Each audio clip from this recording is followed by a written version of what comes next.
The village market square was bustling with life as usual. Children ran about, their laughter echoing across the open space while they played. A group gathered around two girls locked in a heated fight, a girl named Taiwo and another named Shuka. Dust flew as they wrestled, hands flailing, faces twisted with intensity. Some children shouted for them to stop, while others cheered for their favorites. Taiwo, fierce and determined, overpowered Shuka, leaving her red-faced and humiliated. Defeated but angry, Shuka spat words that sent a chill through the air. You're nothing but the child of an animal. Taiwo froze. She had heard this insult before, whispered by others during arguments, but it never made sense. Her grandmother, whom she had always called mother, had never explained, only telling Taiwo that her parents were gone, her mother during childbirth and her father, a few months later, from grief. Her grandmother's furious reactions whenever someone used the insult always silenced her questions. But today, something within her snapped. This was no mere insult, it was a taunt that held the answer to a mystery she was determined to uncover. That night, in the stillness of their hut, Taiwo waited until her grandmother was asleep. She filled a cup with a dark liquid she pretended was poison and woke her grandmother. Tell me the truth, or I'll drink this poison, Taiwo threatened, her voice steady but her heart pounding. The elderly woman's face went pale. Fear and guilt flashed across her eyes as she begged Taiwo to put the cup down. With a voice breaking under the weight of old secrets, she agreed to reveal the truth. Your mother, she was not like us. She was an animal, a creature of the forest. Grandmother's voice trembled. Quote. Taiwo's eyes widened in disbelief. She felt a cold, sharp pain in her chest as if struck by an invisible blade. She tried to brush it off, laughing it away as nonsense. People can act like animals, but no animal gives birth to a human, she argued, her voice thick with denial. Her grandmother shook her head slowly. Your mother was not a mere creature of the flesh. She was a true animal, a deer. She walked among us in human form, but her heart belonged to the forest. 20 years earlier, a beautiful maiden named Ezinwe appeared in the village. Her beauty was unmatched, captivating the eyes of every villager. The men were drawn to her, and women, consumed by jealousy, resented her. Yet she was distant, buying her goods swiftly, avoiding small talk, and vanishing back into the depths of the forest. But Emeka, a young hunter, had won her affection with small acts of kindness and bravery. He once defended her against a gang of unruly men and intervened when jealous maidens taunted her. Ezinwe began trusting him, even allowing him to carry her goods partway home, though she always insisted he stop before they reached the forest.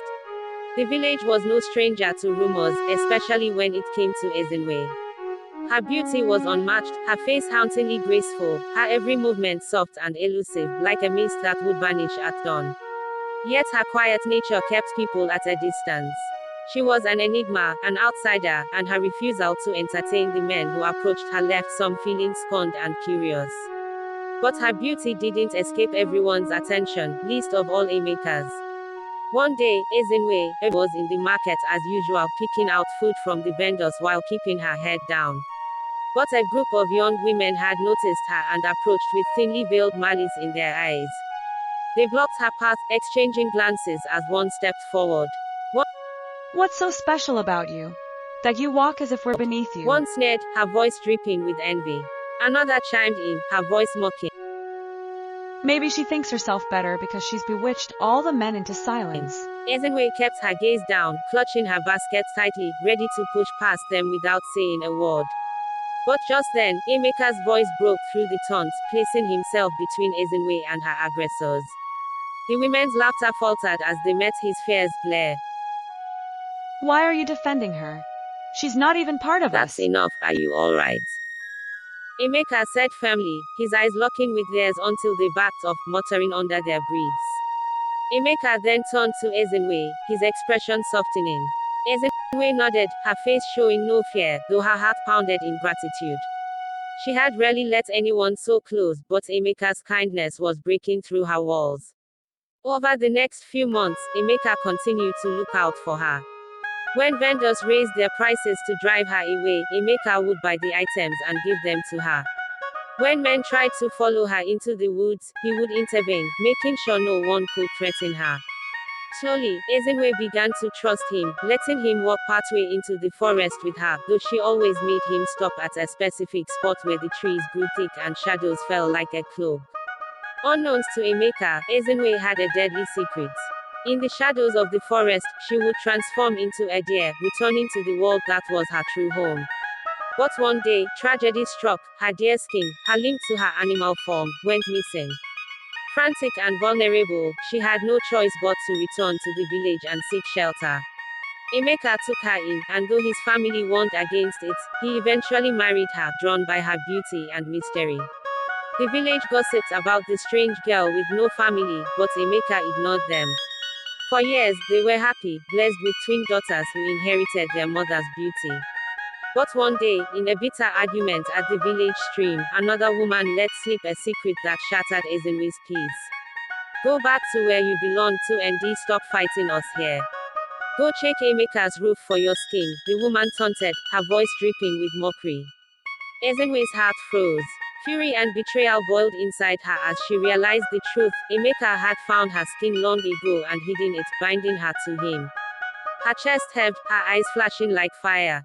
Without a word, she turned and ran through the forest, her bare feet pounding the earth as she reached their home. When Emeka saw the look in her eyes, he knew his secret was out.